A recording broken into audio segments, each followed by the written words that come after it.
Eu sou Marcos da Costa, secretário estadual dos Direitos da Pessoa com Deficiência, um homem branco, 59 anos, cabelos castanhos, 2 mechas de cabelos brancos acima das orelhas. Estou trajando uma camisa azul clara e muito feliz por estar aqui hoje com o Marcelo, um amigo querido, um grande irmão, tratando desse tema tão importante que é o tema da inclusão.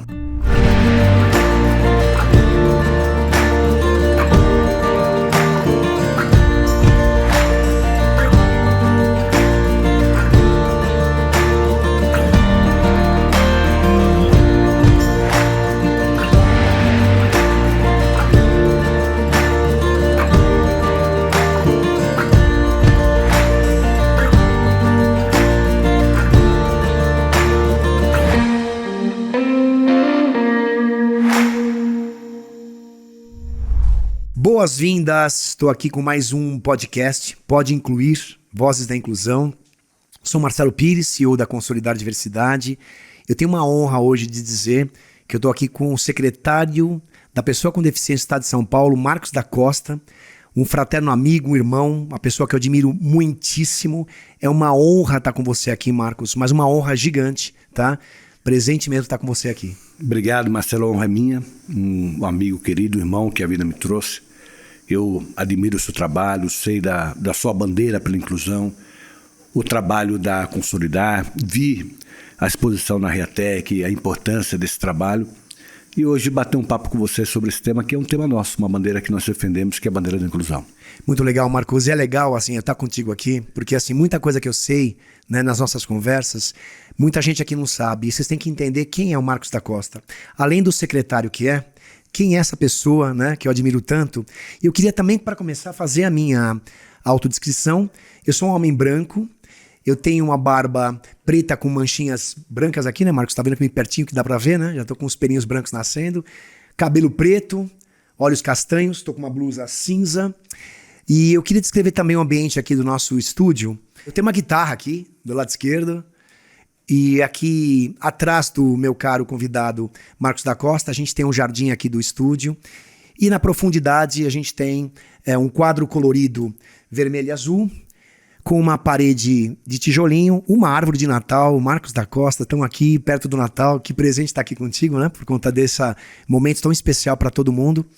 Um piano aqui que acho que dá para pegar, né, Rodrigão, aí no caminho. Então a gente está aqui no nosso estúdio da Consolidar. Muito obrigado. Marcos, para começar, eu queria saber assim, quem é Marcos da Costa? Marcelo, eu sou um paulistano da Gema, nascido no Brás, né? E sou advogado de formação, é a única coisa que eu sei fazer é advogar. Minha vida inteira advoguei. Comecei muito cedo a trabalhar, fui office boy no advocacia, de lá que surgiu o interesse pela advocacia. Na advocacia eu acabei tendo uma vida institucional muito acentuada. Acabei sendo presidente da OAB de São Paulo, do Estado de São Paulo, por 2 gestões, 6 anos, né? E sou alguém que tem uma paixão pela nossa cidade e pelo nosso estado. Casado, no ano que vem eu faço 35 anos de casamento com a Estela. 2 filhos, João Marcos, de 30, e a Juliana, de 27.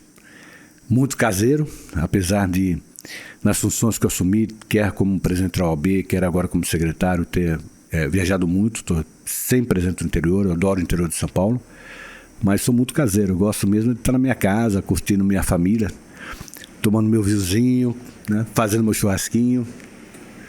Você sabe, Marcos, que a gente tem vontade, o Dan Lima aqui, né, que está aqui fazendo nossos takes aqui da Salamandra, né, que é um solar da Consolidar, ele sempre fala assim, pô, um dia você vai começar, você gosta de vinho, um dia você começar a trazer os convidados e começar a abrir um vinho. Quem sabe daqui a um ano a gente faz uma outra dessa aqui e a gente celebra alguma coisa que a gente combinar aqui.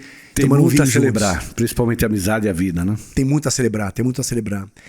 Marcos, e esse Marcos, né, que eu conheço, quem é esse Marcos quando ninguém tá olhando? Alguma especificidade assim que todo mundo aí fora gostaria de saber, Marcos? A gente vai poder botar isso agora na banca, né?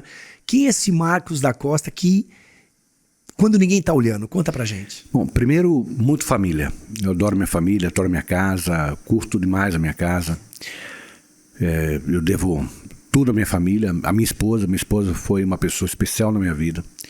Desde que eu era estudante de Direito, ela me ajudou muito. Que bacana. E sou, assim, apaixonado pela vida. Então tudo que eu faço é com muita paixão. Eu sou, por exemplo, futebol, sou São Paulino, fanático, Pô, então assisto aqui demais já jogos. rolou um viés de afinidade que eu também sou São Paulino. Tá vendo? E toda a família. Mais um elo de fraternidade, né? Com certeza. E eu sou uma pessoa simples, uma pessoa que gosta das coisas bem simples da vida, amizade, família, enfim. E curto muito, muito mesmo essa vida que Deus proporciona a gente e permite que a gente consiga estar aqui fazendo a diferença na vida das pessoas. Isso que é acima de tudo. E um valor simplicidade que você tem, né, Marcos? Toda vez que você está sempre disponível para as pessoas, isso é um valor também que eu digo que tem um traço seu assim, e que não é qualquer um. Às vezes a pessoa, ela tem uma posição, né, Marcos, na vida social, e ela acaba perdendo essa simplicidade, essa naturalidade que você tem, e que eu te parabenizo muito por isso, viu? É muito legal da tua parte. Tudo é passageiro, né? Então, daqui a pouco, hoje eu estou na secretaria, amanhã não estarei, mas o importante é a gente criar esse vínculo de amizade, de respeito, de lealdade, né? Isso é que faz com que a vida, enfim, se torne mais feliz para todos nós, né? Com certeza. Marcos, conta pra gente como é que você se enveredou nessa relação, né, de se tornar secretário da pessoa com deficiência do Estado de São Paulo. Como é que foi isso no teu coração? Como é que veio assim essa inspiração para você, desejo? Marcelo, eu digo, eu nasci com uma pessoa com deficiência. Meu grande amigo de infância era um cego, o Eduardinho. Eu nasci no Brás, como disse, meu amigo até 12 anos. Quando fui Essa nem eu sabia. Era cego e de fato eu aprendi a conviver com pessoas com deficiência. Depois eu tive a oportunidade na presidência da Ordem ter um trabalho muito intenso em relação a esse tema da inclusão. Então nós tínhamos uma comissão da pessoa com deficiência. Essa comissão era presidida pelo atual presidente do Comitê Paralímpico Brasileiro, que é o Misael Conrado. Ele presidia, na época que voltou a presidir agora, presidia a comissão da pessoa com deficiência. Nós lá tivemos diversas ações, muitas ações mesmo. Eu vou citar um caso só, aliás dois.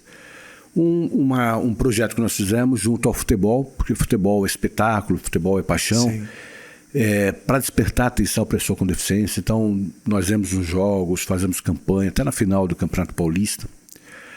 E a outra iniciativa foi mudar o edital da São Silvestre. Porque a São Silvestre, por exemplo, ela não premiava atletas com deficiência. E passou a premiar. E eu fui chamado para entregar as primeiras premiações. Os 3 primeiros anos fui eu que fiz a entrega das premiações. Que legal. Então era um tema que já fazia parte da minha vida. Até que eu pego, uma situação que a vida nos apresenta, eu acabo ainda na presidência da Ordem, sofri um acidente de carro. Um amigo, irmão dirigindo, faleceu no carro. Puxa. Isso acabou levando como consequência a perda da minha perna. Eu tenho uma cirurgia, uma amputação transdibial, ou seja, abaixo do joelho, perna direita, uso prótese. E aí, evidentemente, sobe um pouquinho de patamar, porque você passa a viver aquilo que você imaginava que acontecia com pessoas com deficiência, principalmente acessibilidade. Quando isso acontece, como eu disse, essa causa passa a ser uma causa que ganha uma outra dimensão na minha vida. Eu passo por situações que, de fato, são, eu diria, inacreditáveis para o mundo que vivemos hoje, né? E ao lado disso também, eu passo a defender, como advogado, diversas entidades ligadas ao tema da pessoa com deficiência. Defender bandeiras, judicialmente, inclusive, no Supremo, por exemplo, a gente defendia lá a questão da lei das cotas. No Tribunal do Trabalho, também a questão da amplitude da lei das cotas, porque tem empresas que querem tirar a lei da cota do objeto dela, deixar só para a parte administrativa, alegando que não encontra a pessoa com deficiência para certas atividades, que não é verdade, porque não é verdade. A gente vive deficiências diferentes. A cota é uma realidade legal, mas evidentemente ela não devia ser o mote, né? O mote deve ser você contratar bons profissionais, e você vai ter bons profissionais com e sem deficiência, né? Perfeito. E assim eu acabei criando um elo muito grande com a causa, até que no final do ano passado, em dezembro, eu recebo a ligação, o governador Tarcísio Freitas me convidando para ser o secretário. Honra, né? Foi a primeira vez que eu aceitei um cargo público, eu nunca tinha aceito. Eu tinha sido convidado para alguns cargos nas esferas federal, estadual, municipal. Por que eu aceitei? Aceitei porque eu confio no governador Tarcísio Freitas, eu confio nas propostas dele, ele era uma pessoa diferenciada.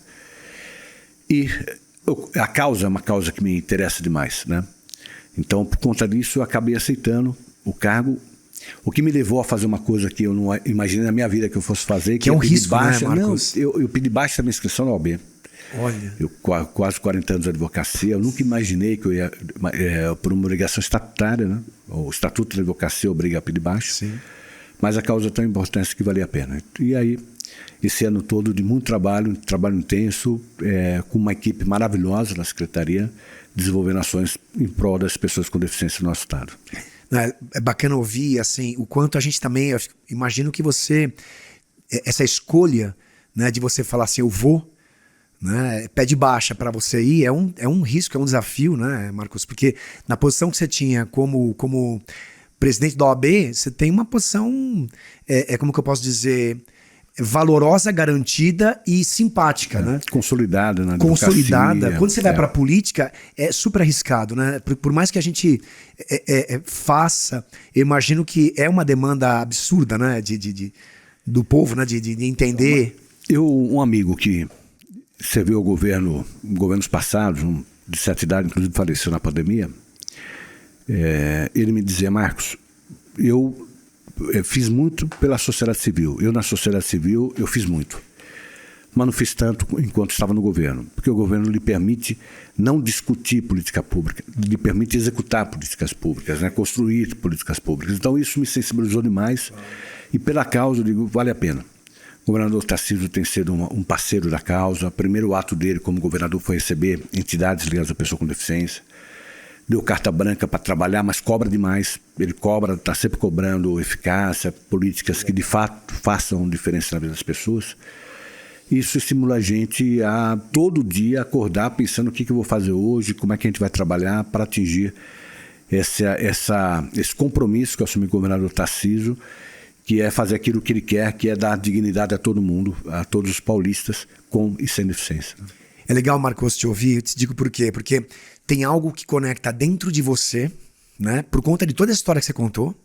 Já estava conectada pós-acidente, conecta mais, né? Tem um histórico, né? Da essência lá do Marcos da Costa e que conecta agora com o de fora, né? Que é o que você está fazendo. Então, isso pra gente que vive, né? Eu tô desde 2001 voltado à cultura da inclusão e à diversidade, batalhando também do jeitinho nosso, né, como empreendedor social, diria. Mas pra gente é uma inspiração, viu, Marcos? Eu te digo, e você ter aceito estar aqui com a gente hoje, e por tudo que eu conheço de você, é uma baita de uma conexão bacana, viu, poder fazer essa diferença. Marcelo, assim, a vida nos coloca algumas surpresas, né? Meu filho é autista grau de suporte 1, então baixo o nível de suporte que ele precisa. E o governador me permitiu, através da secretaria, fazer uma articulação com a Secretaria de Saúde, de Educação e Desenvolvimento Social para criar uma política em São Paulo voltada ao autismo que nós não temos, né? Sensacional. No Executivo nós não tínhamos. Então, o governador recebeu o nosso decreto, a proposta de decreto, nos chamou enquanto secretários, cobrou saber que se aquilo era efetivamente algo que poderia ser genuíno, feito. Né? Não, isso era. Olha, isso aqui não é só um texto para dizer que fez. Isso aqui é possível, vai ser feito, quem vai assumir tal responsabilidade, quem vai fazer isso, quem vai fazer aquilo. E aí, à noite, às vésperas da assinatura do decreto, ele convocou a gente para assinar o decreto, e às vésperas meu filho me chamou para perguntar o que era o decreto, né? Então, imagine você ter a oportunidade de contar para o seu filho que você, de alguma forma, está contribuindo para a construção de uma política pública voltada ao autismo, né? Me emociona aqui. Isso de fato, só isso já valeu tudo, né? E a gente, eu sempre digo, eu cumprimento a todos que estiveram na secretaria antes, né? Que todos tiveram o seu momento, todos tiveram as suas iniciativas. Nós temos algumas políticas muito interessantes que nós estamos encontrando o desafio de dar amplitude, né? E ao lado disso também trazer nova visão, trazer outras políticas, atingindo outras áreas, e até porque a sociedade muda e a sociedade hoje reclama algo diferente daquilo que era no passado. as conquistas sociais são assim, né? Você dá o passo, consolida, as pessoas se apropriam daquela política, daqueles direitos, e aí começam a apresentar outras demandas. E assim é que a gente vai fazer uma construção de políticas públicas. É interessante isso, né? Cada momento na história, né? Você tem demandas diferentes e essa liderança, que eu acho que a gente faz parte, ela tem que ter esse entendimento e poder suprir isso, né?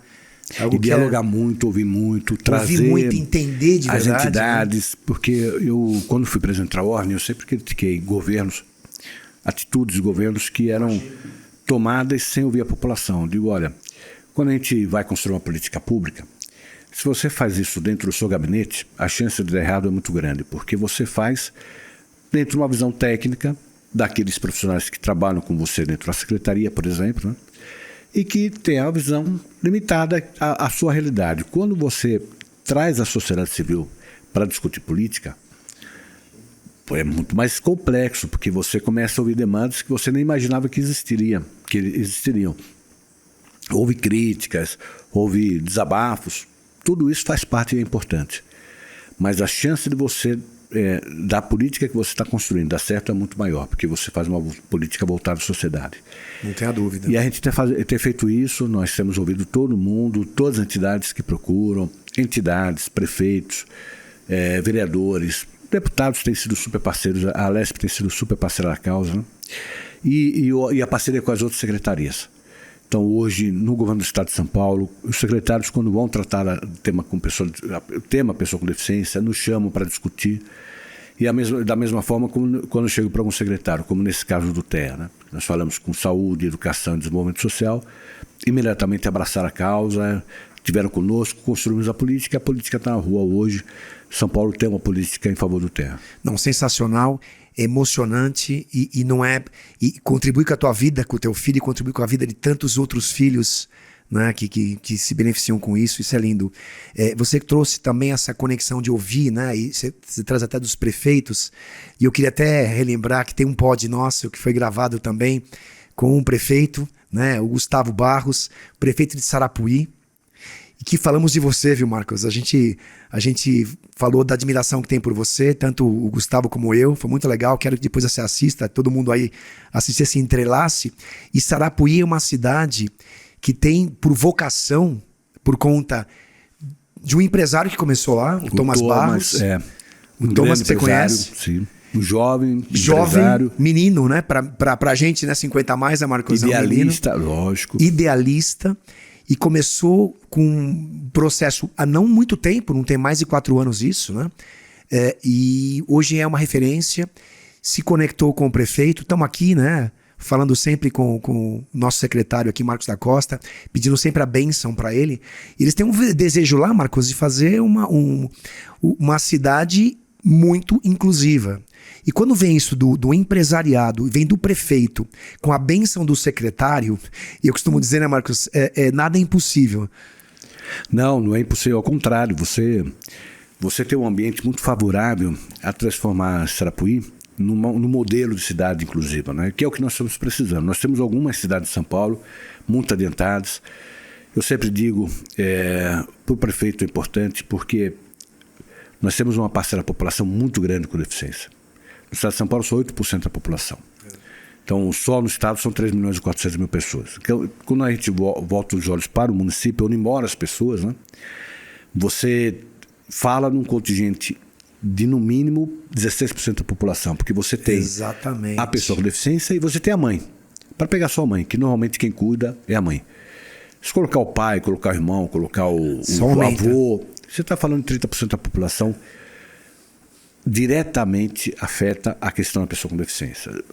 Os profissionais ligados, as entidades, instituições. Então, uma parcela importante da população. Segundo, uma parcela politicamente ativa, economicamente ativa, né? E que quer contribuir para a sociedade. São cidadãos como qualquer outro, né?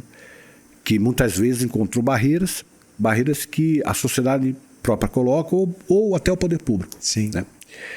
Então, quando a gente olha no município, onde o prefeito abraça a causa, onde você tem um empresário, uma cidade relativamente pequena, são 11 mil habitantes, onde você tem um empresário, que é o grande empresário da cidade, diz, eu quero colaborar, ali você cria um ambiente entre público e privado para trazer para o município todas as políticas que você imagina que são adequadas para a inclusão da pessoa com deficiência, né? É uma oportunidade única. E é uma oportunidade de você, a partir dessa experiência, poder levar essas políticas desenvolvidas no município para outros municípios. Exato. E aí você, Marcelo, você está transformando a vida da pessoa, porque você não está falando uma política construída, como eu disse, num gabinete distante da população. Você está falando no município, é onde moram as pessoas. Lá dentro. Então estar lá dentro, é mexer na escola, é mexer no clube, é mexer no prédio da prefeitura, é mexer na Câmara Municipal, é as empresas perceberem que não é gasto quando você adequa a sua empresa para ser uma pessoa com deficiência motora, por exemplo, e às vezes tem que colocar uma rampa, às vezes tem que colocar um elevador, ou uma deficiência visual que você tem que colocar sinalização. Você não está gastando, você está investindo, porque você está abrindo a sua empresa, você está se permitindo ter profissionais, outros profissionais, né? Você abre com essa deficiência, você se permite com esse investimento ter profissionais adequados. Hoje em dia, mal comparando, né? Mas quando você vai investir em tecnologia, você traz o jovem para dentro da empresa, né? Que o jovem hoje trabalha com tecnologia. Sim. Não sabe trabalhar mais no papel, né? Não consegue. Não consegue mais. Então, quando você compra computador, você não está tendo um gasto, você está tendo investimento. Quando você faz uma adaptação para quebrar uma barreira, seja de tecnologia, seja barreira de comunicação, seja barreira de arquitetônica, e especialmente a barreira atitudinal, você está investindo numa empresa mais rica, mais inovadora, com visões diferentes, com experiências diferentes de mundo. Isso você só vai ter a ganhar. Então, a experiência que o Thomas se propôs a construir, e ao lado do nosso prefeito, o Gustavo lá em Sarapuí, vai ser uma experiência muito importante, pode ter certeza, para o governo do estado, né, para a secretaria, para o governador. E nós vamos estar muito juntos. Eu pretendo, começando o ano que vem, estar lá para conversar tanto com o prefeito, como o prefeito Gustavo, quanto com o Thomas, para a gente ver no que a gente pode ajudar nessa grande construção aí de uma cidade, um município efetivamente inclusivo. Pessoal, esse é o Marcos da Costa. Você está entendendo? Que esse nível de comprometimento, de relação que tem humana, essa tua humanidade, Marcos. Eu só não vou te dar um abraço agora, é para não bagunçar aqui o cenário do pod, mas assim, esse nível de comprometimento e essa boa-aventurança que você faz, que a gente vai fazer um lugar bacana para se viver, sabe? Eu confio muito nisso, né? E acho que todo ser humano, todos nós temos a capacidade de intervir na vida do próximo, né? Às vezes com um sorriso, às vezes com um gesto. Nós estamos aqui para isso. A nossa existência nesse plano espiritual só vale a pena pensando nisso. O que a gente pode fazer para contribuir para o próximo, né? Muito legal. Marcos, me conta uma coisa. Tem um legado que você quer deixar que eu sei. Qual o legado que você quer deixar nesse momento que você está como secretário? O que você pretende, assim, entregar até o final desse mandato? E sejam vários, tá? Eu sou teu apoiador, assim, de honra. Mas, assim, que sejam vários. Mas, assim, qual o legado que você quer entregar? Marcelo, nós tivemos diversas iniciativas, né? Eu posso depois falar sobre elas. Mas eu acho que aquela que mais me emociona e que serve realmente como legado, até pelo poder de transformação dela, diz respeito à educação. Nas duas pontas. Na escola, São Paulo não tinha uma política de inclusão nas nossas escolas. Nós temos algo em torno de 200 mil crianças nas escolas. No estado, escolas estaduais, municipais, que vai do infantil até as universidades, com deficiência. Mas faltava um projeto de governo de inclusão nas nossas escolas. Eu fui conversar com o nosso secretário de Educação, Renato Feder, que imediatamente abraçou a causa. Aliás, o Renato foi secretário de Educação em Paraná, e me disse: Marcos, não tem política para as escolas, no Paraná a gente está super adentado, tá? Eu digo, não tem. E por óbvio, o governador, que sempre abraça as boas causas, também abraçou. E aí saiu o decreto da inclusão, da escola inclusiva, que começa falando da transformação das escolas, levar a cultura inclusiva para dentro das escolas. Aí fala de investimento, fala da acessibilidade. Marcelo, nós gastamos esse ano em acessibilidade, orçamento da Secretaria de Educação, 275 milhões. Que legal. É mais que o dobro. Investimento. É mais que o dobro. Mais que o dobro do ano que historicamente mais se investiu em São Paulo, que foi em 2013, 115 milhões. Nós estamos gastando 275 Esse é o tipo de coisa milhões. Que pouca gente sabe, viu, Marcos? É bom você falar isso, que não é uma informação que está corriqueira no mundo. E em projetos em licitação, tudo esse número se eleva e nós estamos, enfim, dando um salto realmente de qualidade. As escolas são muitas, nós temos muitas escolas de São Paulo, então vai faltar, mas é um passo importante. Nós estamos, no decreto, o governador determinou a contratação de profissionais de apoio, que é uma reclamação das famílias.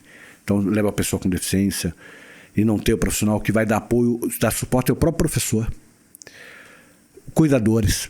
Tem deficiências que você precisa ter ao lado do cuidador, que vai cuidar de você no transporte, até higienização. Nós estamos falando em premiar as boas práticas. Eu assinei com o Renato uma resolução conjunta, onde nós vamos premiar com dinheiro as boas práticas de gestores, de professores, de alunos. Que legal. Né? Então, eu confio, o projeto é muito, muito completo. Né? Como eu disse, ele trata do cego, trata do surdo, trata do cego surdo, trata do deficiente motor, trata do deficiente intelectual. O projeto é muito completo. Trata de entidades, trata de parceria com os municípios. Que legal. Ao lado disso, as universidades. Então, ao mesmo tempo que você trabalha na ponta no ensino médio, a preocupação com o ensino superior. Nós temos valores, Marcelo, que se perderam nas universidades, que poderiam ter sido grandes cientistas, grandes matemáticos, grandes filósofos, grandes professores, grandes advogados, grandes engenheiros, arquitetos, e que saíram da faculdade porque não tiveram um ambiente que permitisse a eles desenvolver na plenitude todo o seu potencial. Então nós conversamos, isso foi muito legal. Eu conversei com o reitor da USP, da Unicamp, da Unesp, Univesp. O IPT Sob entrou. Que bacana. Agora estão entrando as 3 universidades federais que são sediadas em São Paulo, a ABC, a UFSCar e a Federal de São Paulo. Pô, que bacana. Num projeto muito legal. E eu fui conversar com o presidente da FAPESP, o professor Zago, que abraçou o projeto e colocou a FAPESP à disposição para financiar. Qual é o projeto? É você desenvolver em conjunto, com os nossos pesquisadores, os nossos cientistas, hospedados nas nossas universidades, que são as principais da América Latina, uma das principais do mundo, das diversas áreas do conhecimento humano, investir em pesquisa em prol da pessoa com deficiência. Primeira vertente, levar a inclusão para as universidades. Sensacional. Então, está sendo feito um levantamento das práticas de cada unidade de ensino superior, de cada universidade pública. E pegando essa semente lançada, às vezes, numa faculdade no interior da Unesp, como de fato aconteceu de Bauru, e levando esse a conhecimento de todas as outras unidades, não só da Unesp, mas de todas as universidades públicas e privadas de São Paulo. Que bacana. Iniciativas políticas de inclusão. Nós fizemos isso com a Universidade com a Unesp, a unidade de Bauru, com o TEA, com o autismo. Então nós fizemos um guia da Unesp que foi distribuído para todas as universidades, todos os centros de ensino superior do Estado de São Paulo, públicos e privados. A outra vertente é desenvolver pesquisas para desenvolvimento de tecnologia assistiva. O Brasil, apesar de ser um dos países com o maior número de pessoas com deficiência no mundo, nós não temos um parque de tecnologia assistiva. Então nós vamos pegar a inteligência, vamos juntar forças. Eu recebi essa semana o diretor do Centro de Inovação da Unesp, que veio me trazer uma pesquisa que já foi testada, já acabou, ela está madura, de próteses. Olha. Utilizando hoje a minha prótese, por exemplo. Eu utilizei fibra de carbono. Né? Que é caro, material importante, sim, mas é caro. Fibra de bambu, com a mesma durabilidade, com a mesma, enfim, manejo dela igual e um custo muito mais acessível e tecnologia brasileira. Que sensacional. Então a gente está incentivando muito isso. Nós temos hoje edital da FAPESP financiando pesquisa. Hoje vai até final de janeiro, financiando pesquisa para tecnologia assistiva, para material didático para pessoa com deficiência intelectual, para crianças e adolescentes, para dar aula, pesquisas financiadas pela FAPESP. Para prótese órtese, nós estamos, uma das pesquisas apresentadas é para exoesqueleto da USP. Sensacional. E uma pesquisa sobre inteligência artificial aplicada para quebra de barreira comunicacional. Putz, demais. Então nós temos 4 frentes. As nossas universidades, a USP apresentou o projeto, onde tem cientistas da USP, da Unesp, da Unicamp, do ITA, da UniABC Federal. A Unesp apresentou um outro projeto com cientistas da Unesp, da USP, da Unicamp. Que bacana. A Unicamp apresentou outro projeto com cientistas da USP, da Unesp. Então, nós conseguimos fazer nessa articulação que as universidades apresentassem projetos em conjunto, cada uma delas capitaneando um dos projetos. E já com o compromisso no começo do ano, era para ter saído esse ano, mas teve greve na USP e acabou atrasando um pouquinho. No começo do ano nós vamos ter um edital com financiamento das universidades. Demais. Então a USP, a Unesp e a Unicamp, elas vão pagar, financiar um edital para pesquisas ligadas à pessoa com deficiência. E a última vertente, que é uma vertente também que é muito legal, que é a vertente da acadêmica mesmo, né? Então, levar para os bancos escolares o tema pessoa com deficiência. Hoje o arquiteto, ainda você encontra arquiteto que desenha em casas com 80 centímetros da porta, não passa uma cadeira de roda. E ele fazer com poucos centímetros a mais não aumenta custo nenhum da obra. Nem muda a estética, pelo contrário, fica até mais bonito. Fica mais bonito e o cadeirante vai poder entrar na casa, vai poder visitar o amigo, né? Mesma coisa advogado, eu falo da minha área, né? Poucos advogados conhecem a Lei Brasileira de Inclusão. Como é que a gente vai defender as pessoas se a gente não conhece o direito delas, né? Médicos, professores, nós temos professores. Sabe aquela máxima, Marcelo? É o medo de perder, ter a vontade de ganhar, máxima do futebol. Tem professores que falam, Marcos, eu gosto do tema, quero trabalhar com pessoa com deficiência, mas eu não me sinto à vontade, porque eu não conheço, eu tenho medo de fazer alguma coisa errada e tal. Se afasta. Então nós estamos criando a cadeira chamada Inclusão Paulista. Pô, que bacana. E essa cadeira é uma cadeira transversal, que ela vai ser levada para todos os centros de inteligência, todas as unidades de ensino superior das universidades públicas, né? Isso foi acertado com os reitores, para que os alunos atuais tenham acesso ao tema. E assim, Marcelo, o aluno hoje é o engenheiro ano que vem, é o arquiteto ano que vem, é o professor ano que vem. Sensacional. Por isso que eu falo o poder de transformação, porque você sensibiliza a pessoa, e essa pessoa, na formatura dela, ela já vai ter uma visão diferente do mundo mais inclusivo. Ela vai saber a importância do trabalho dela, seja qual for a área. O engenheiro, o psicólogo, o médico, não importa o sociólogo, não importa a área, ele passa a ter uma visão diferente. Esse projeto é um poder de transformação muito grande, que a gente está bastante avançado, e espero que até final de 2024 essa cadeira esteja prontinha para ser colocado nas nossas universidades. Pô, Marcos, que orgulho escutar isso. E assim, vocês entenderam por que ele está aqui, né, gente? Essa é a razão porque a gente convidou o Marcos da Costa aqui. Eu não tinha noção de tamanha grandeza que vocês estão pensando, viu, Marcos? E isso tem um poder de transformação, porque hoje você tem dificuldade em encontrar profissionais. Hoje você desenvolve, por exemplo, nós estamos desenvolvendo o Centro de Referência do TEA, né, do autismo. E uma das dificuldades que você tem é encontrar profissionais de todas as áreas que trabalham com autismo.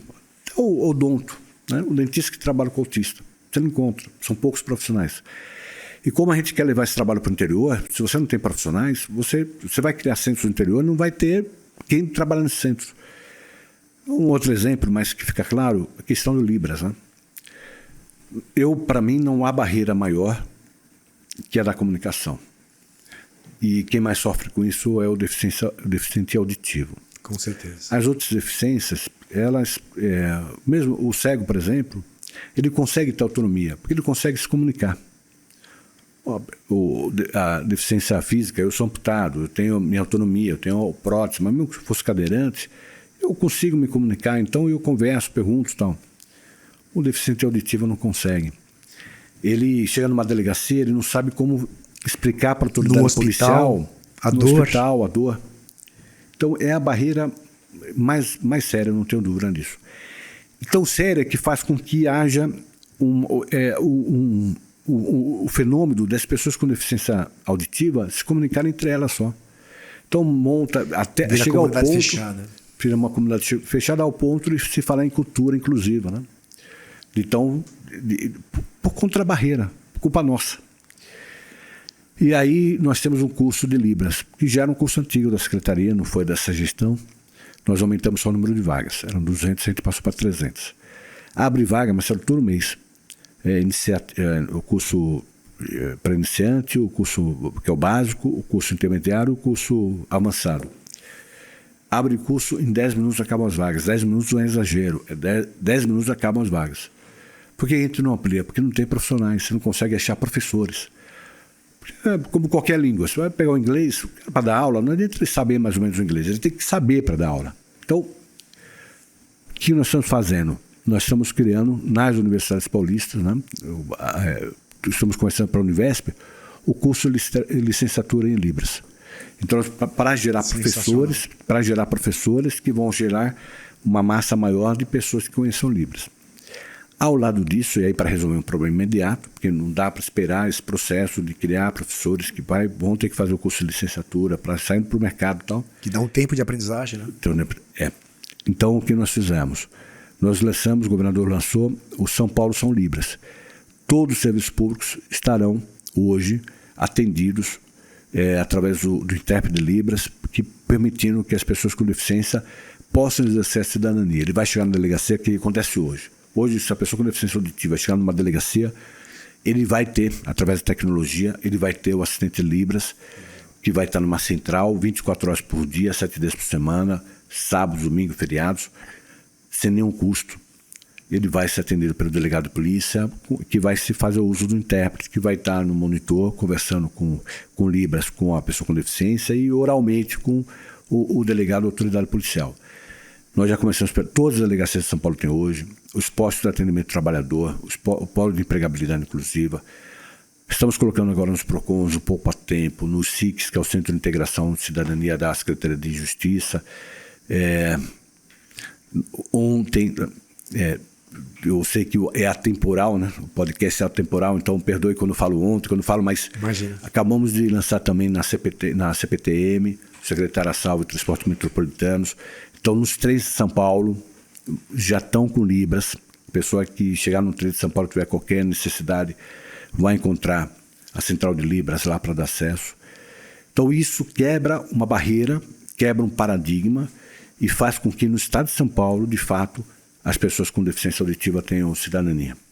Marcos, isso inclui tanto. Você sabe que ontem a gente estava numa sessão, né? Até essa mesma plataforma, né? A gente estava lá com o Araújo aquele dia conversando lá na secretaria. E da AME, muito legal. E a gente também tem, usa essa plataforma, clientes nossos que às vezes tem que ter sessão de educação nossa, a gente tem que ter minimamente isso para poder incluir, senão você fica, o que você falou, a pessoa fica segregada. E a deficiência auditiva é uma deficiência que realmente cria até uma outra cultura. Porque de tamanha a barreira. Segregação. E sabendo que Libras é uma língua, né? A língua é a segunda língua do Brasil, né? É a língua oficial e para muitos é a única língua.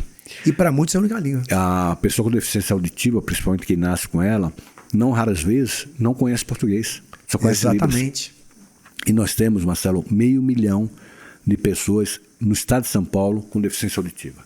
500 mil de pessoas. Olha o contingente de pessoas. Não, é incrível, incrível. Mas é legal porque eu falei da CPTM, né? Então o metrô nosso já tem acessibilidade. Sempre dá para melhorar, por óbvio, sempre dá, mas já tem acessibilidade. A CPTM, uma boa parte das estações tem, mas uma boa parte das estações não tem, porque são estações antigas. Sim. E falta planejamento, né? Então você tem, o trem é o mesmo, o trem que corre as estações é o mesmo. Aí você tem estação, que a estação, o patamar dela, a altura dela é mais baixa, então o trem fica mais alto. Tem estação que é mais alto, o trem fica mais baixo. O trem é o mesmo, né? Claro. É a estação. Então, a Secretaria de Transporte Metropolitano está fazendo,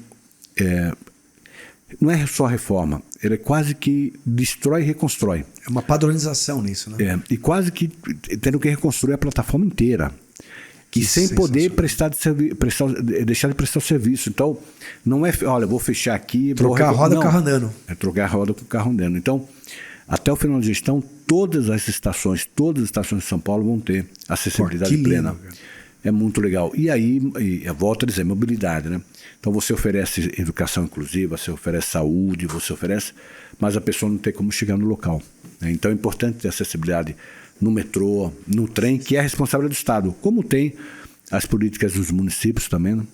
E aqui em São Paulo, aqui na capital, por exemplo, nós temos o Atende, nós temos ônibus acessíveis, né? E assim é que você vai construindo políticas públicas, né? De favor das pessoas. E é uma delícia escutar você falando aqui, porque isso dá uma esperança.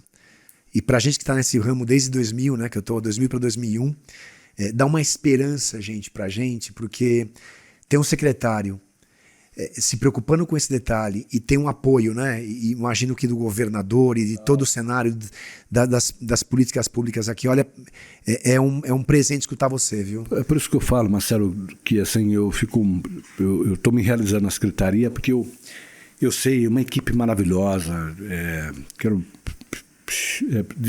mencionar especificamente a Cláudia Carleto, que é a secretária executiva, que coordena a equipe técnica, o Perrone, que é o chefe de gabinete, que coordena a equipe financeira, equipe administrativa, e é muita demanda. A gente olha para trás, como digo, a gente olha para trás e valoriza tudo que foi feito, mas olha para frente e fala, tem muito a fazer. Eu imagino. E são coisas, Marcelo, que às vezes a gente não tem nem clareza. Também agora, nós estamos tendo, olha que coisa, que interessante, né? Nós estamos tendo eventos climáticos. Sim. Que é uma realidade que está se impondo às nossas cidades. Nós vamos ter que aprender a conviver com isso, né? Vamos ter que repensar as cidades. Exatamente. Né? Foi como foi a pandemia, está tendo agora esses eventos climáticos. É impressionante. É verdade, né? E os eventos nós estamos vendo cada vez mais recorrentes. Então, o ano que vem, começo do ano, começa a fase agora, clima esquentou de novo, a possibilidade de chuvas intensas é muito grande, né?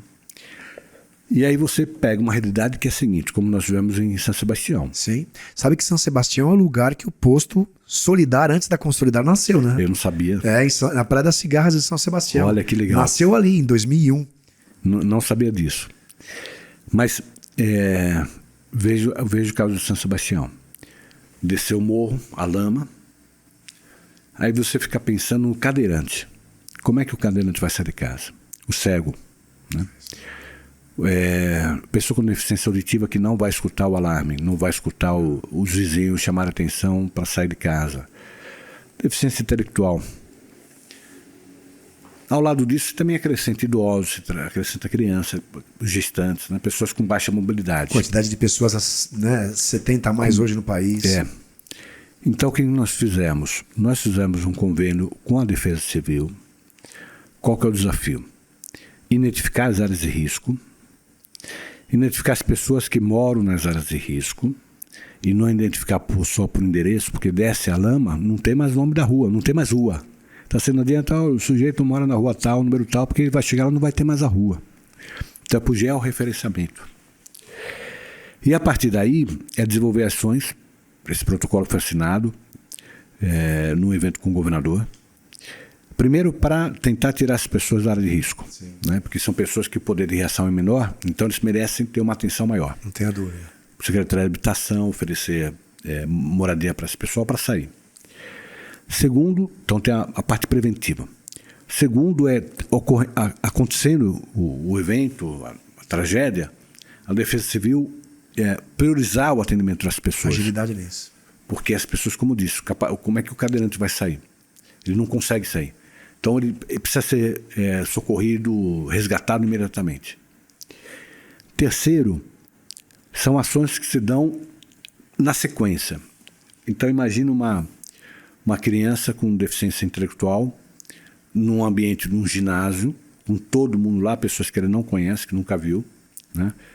Um ambiente já com clima hostil, porque todo mundo desesperado, porque às vezes perdeu um parente próximo, às vezes perdeu a casa, perdeu o patrimônio, e a pessoa com deficiência intelectual no meio disso tudo. Como é que você trabalha com essa pessoa com deficiência intelectual?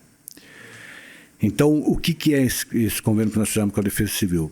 É começando a estabelecer um protocolo, das funções que o governo vai atribuir para as secretarias, além de fazer aquilo, quer dizer, identificar de risco, identificar as pessoas com deficiência, idosos, crianças, gestantes, baixa mobilidade, né, para poder agir preventivamente durante o evento e no pós-evento.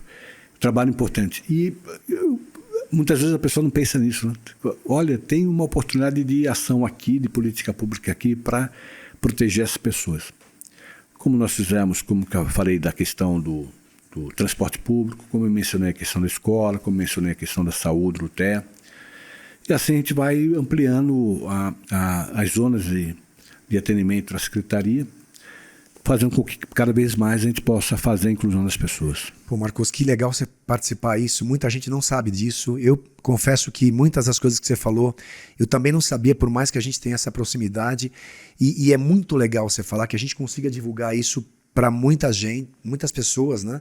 Para poder promover essas ações, né? Entender o que está sendo feito por trás dos bastidores, porque muita gente não vê isso, né? Eu sei, Marcos, que eu entrei no posto na época, aquele posto que começa a história da Consolidar, né? Em 2001. Em 2004 eu tive um acidente desse das questões climáticas, encheram todos os tanques de barro. E foi muito interessante que depois, quem quiser ver, tem um documentário na GNT que conta, um pequeno documentário da GNT, Humanidade em Nós, que conta um pouco dessa história. E é terrível, você fica sem chão. E eu estou falando de um negócio, né? Não estou falando de uma casa que você fica desabrigado ou que você não pode sair. Então, é fundamental o que você está fazendo. Marcos, eu lembro que quando eu te convidei agora recentemente para a Reatec, né? Você também foi super solícito e atendeu. Eu tive o privilégio de ir lá junto com o Maurício Macedo, que você conhece bem também. Estivemos juntos agora recentemente, em fazer parte da curadoria do congresso da Reatec. E primeiro, obrigado por você ter aceito o convite, de lá e de cá e de todos os outros que virão, né? E a Reatec tem uma simbologia bacana. Você curtiu o congresso? Você curtiu aquele monte de gente, inclusive você lá, ministro do Trabalho Cláudio Brandão, que vai fazer também aqui um pod com a gente, entre outras pessoas, os desembargadores com você. Como que você achou? Thomas estava lá, né? Como que você achou essa relação do congresso especificamente? A Reatec, ela é uma referência hoje, a grande feira da inclusão, né? E aí você tem os dois lados. Você tem o lado das pessoas que vão lá para apresentar soluções, para apresentar os seus negócios, as suas políticas. Por isso que tem, inclusive, o governo do estado, estava o governo municipal lá, né? Também da prefeitura de São Paulo, outras prefeituras. Mas acima disso, Marcelo, o que é muito legal para mim, você é uma referência para as pessoas com deficiência. Então, assim, as pessoas com deficiência esperam a Reatec, porque elas vão para lá para se encontrar, para confraternizar e para conhecer quais são as novidades, né? Então, como toda a feira, a Reatec esse ano foi muito legal. Nós conversamos muito sobre melhorias, porque sempre é possível, né, ter melhorias. E Maurício é bom de ouvido, né? Isso é possível, né? A gente sempre está pensando em melhorias, né? Agora, de fato, o governo tem apoiado a Reatec porque é o grande espaço para a pessoa com deficiência. Você não tem hoje um outro evento da dimensão da Reatec, e a expectativa nossa é que o ano que vem seja melhor do que esse ano e o outro ano melhor do que o ano que vem, né? Tenha sempre nesse processo melhora para que a gente possa, de fato, todo ano ter um local para estar juntos, as pessoas com deficiência, para que a gente possa conversar, para que a gente possa curtir um pouco também a área do turismo que tem lá, um pouco de turismo, tem lá um pouco de a ecoterapia, os cavalos, tem a parte do esporte, tem a arena paralímpica, do Comitê Paralímpico. Queria também dar uma palavrinha sobre esporte. Tem lá a DD, que é uma associação de desporto, para mim é sensacional, eu conheço bastante a DD, desporto para pessoa com deficiência, enfim. Tem uma série de...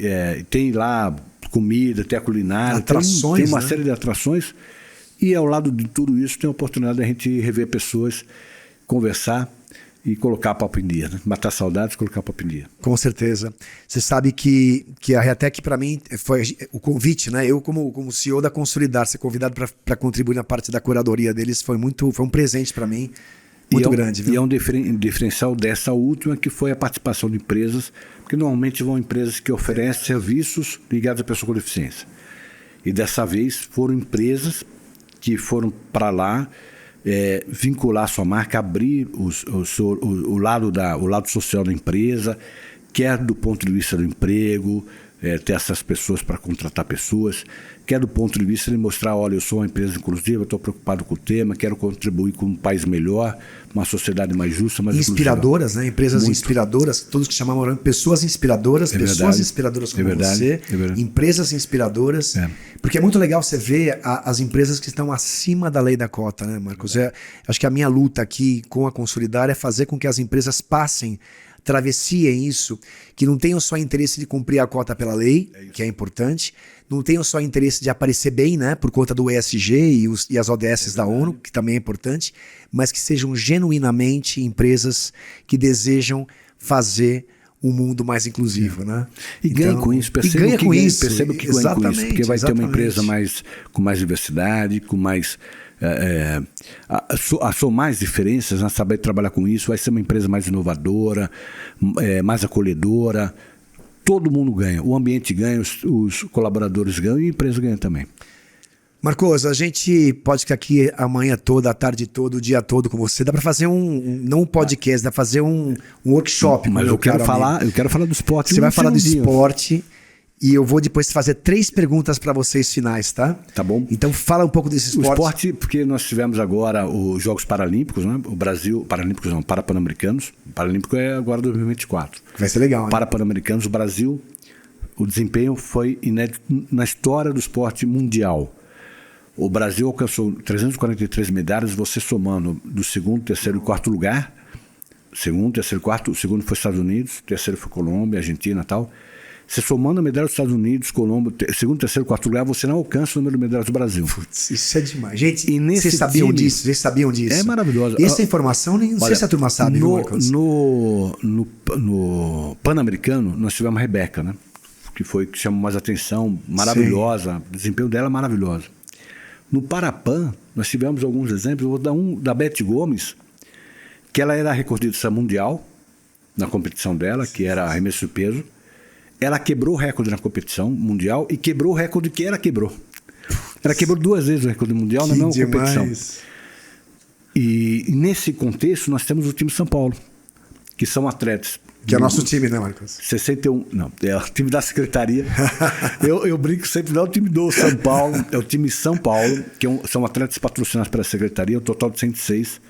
Que bacana. Na competição nós tivemos 61 atletas e o desempenho foi tão alto que até o último dia nós estamos, evidente, nós compomos com muito orgulho a delegação brasileira, mas para efeito de mostrar a importância do projeto, da política pública, se nós deslocássemos do time de São Paulo até o último dia, nós só perderíamos para o Brasil mesmo. Putz, nós temos mais medalha de ouro, por exemplo, que os Estados Unidos. Olha. O time de São Paulo. No último dia, os Estados Unidos nos passou por uma medalha. Vai. Então nós ficamos com uma medalha a menos do que os Estados Unidos, mas a competição inteira nós tínhamos é muito legal, um programa muito legal e serve, esses atletas, né? Eles, além do orgulho que a gente tem da competição, do alto rendimento e tal, eles servem de inspiração para as crianças. Eu conheço crianças, eu viajo muito, enfim, participo de muitas entidades, eu vou conhecer entidades e as crianças veem nesses atletas exemplos de vida, né? Então, baita inspiração. É muito bonito isso. É uma baita inspiração. Tinha que falar disso. Não, você tinha que falar disso e eu vou te dar mais uma oportunidade além de fazer o seguinte. O que Marcos da Costa está fazendo aqui hoje, com um amigo aqui, com o irmão, e que ainda gostaria de falar, antes da gente encerrar, o que falta falar, pega do peito do coração ali. São as 2 áreas de inclusão que assim, me emocionam, é o esporte e a cultura, né? E a cultura também nós não tínhamos uma política de cultura, e numa parceria com a Secretaria de Cultura, com a secretária Marília Marton, primeira vez em São Paulo, no Brasil. Nós estamos com 24 editais, tivemos agora, Lei Paulo Gustavo, algo em torno de 350 milhões de financiamento, de investimento do governo em cultura. E pela primeira vez, os editais obrigam que os projetos de cultura tragam pelo menos 10% dos recursos investidos em acessibilidade. Nunca imaginei isso e muita gente não sabe disso. Que bom que você está falando isso. É um salto maravilhoso, salto Marcelo. quântico. Um salto maravilhoso, porque o que eu digo? Quando você fala de cultura apoiada, financiada pelo governo, você tem que falar de uma cultura para todo mundo. Não é para uma parcela da população. Perfeito. Porque a pessoa com deficiência também paga imposto, tem direito a ter o acesso à cultura como qualquer outra pessoa. Então, nos projetos, obrigatoriamente, pelo menos 10% eram obrigados os projetos a ter investimento em acessibilidade. E os projetos que tivessem na direção, na produção ou no elenco, pessoas com deficiência ganhavam pontos para conseguir êxito no projeto. Então, essas iniciativas que acabam orgulhando em duas áreas tão sensíveis, né? Que é a área do esporte. Esporte é vida, esporte é cidadania. E cultura, que é a alma, né? É a alma da sociedade, né? E quando a gente fala em uma cultura inclusiva, a gente está falando de uma sociedade efetivamente mais inclusiva, né? E mais respeitosa, e mais conectada, mais humanizada. Pô, Marcos, que delícia estar aqui com você, viu? E as duas finais, que é aquele que a gente pega lá no âmago, né, da essência. O medo do Marcos da Costa. Eu acho que o medo é um pouco de medo, um pouco de ansiedade, né? Saber que nós somos seres humanos, nós erramos, nós temos as nossas limitações, né? E acabar esse período que o governador está me permitindo sem ter atendido, pelo menos, as grandes demandas da sociedade, né? Eu tenho muito medo disso. De trabalho, tenho um senso de urgência muito grande, porque eu sei, Marcelo, que quando a gente está aqui, nós estamos aqui conversando, que é importante, a gente está falando sobre inclusão, mas tem alguém do lado de fora está precisando do apoio do governo, e aí eu fico pensando, poxa vida, mas não dava para também. Então o meu grande medo é esse, de alguma forma a gente encerrar esse período no governo. Atender a tudo não vai dar, por óbvio, nós somos seres humanos, mas sem ter atendido naquilo que é mais essencial para levar dignidade às pessoas. Acho que é o meu grande medo e minha grande ansiedade. Maravilha, Marcos. E agora, para ir para o final, um desejo do Marcos da Costa, meu irmão. Sabe, é difícil escolher um desejo, mas eu acho que esse desejo é transformar as nossas escolas com uma cultura mais inclusiva, porque eu confio muito no potencial de transformação das crianças, né? Então, se você conseguir levar o sentimento de inclusão, mostrar para as crianças que, como no time de futebol, né? Onde você tem um goleiro, porque o goleiro tem atributos que ele vai jogar de centroavante, ele vai ser uma porcaria de centroavante, mas como goleiro gol. Ele vai fazer. Ele tem os seus atributos. O centroavante tem os dele, o meio de campo tem os dele. As pessoas são iguais na vida. Então a pessoa com deficiência, ele certamente vai ter atributos para disputar posições que outras pessoas não vão ter, e ele vai ter dificuldades. Então quando a gente perceber isso, que nós nos complementa, nós vamos transformar nosso país num país muito melhor. Marcos da Costa, meu amigo, meu irmão, admiro você pacas, tá? Muito obrigado por estar com a gente aqui. Obrigado a todos que estão aqui ouvindo a gente. É um presente ter você aqui, viu? Que a gente faça isso e que o ano que vem a gente venha celebrar essas entregas que você tá vivendo, né? Já, né? E que você tem feito. Que a gente volte aqui com mais alguns outros podcasts aqui no Pode Incluir, Vozes da Inclusão. Obrigado, meu irmão. Obrigado, Marcelo.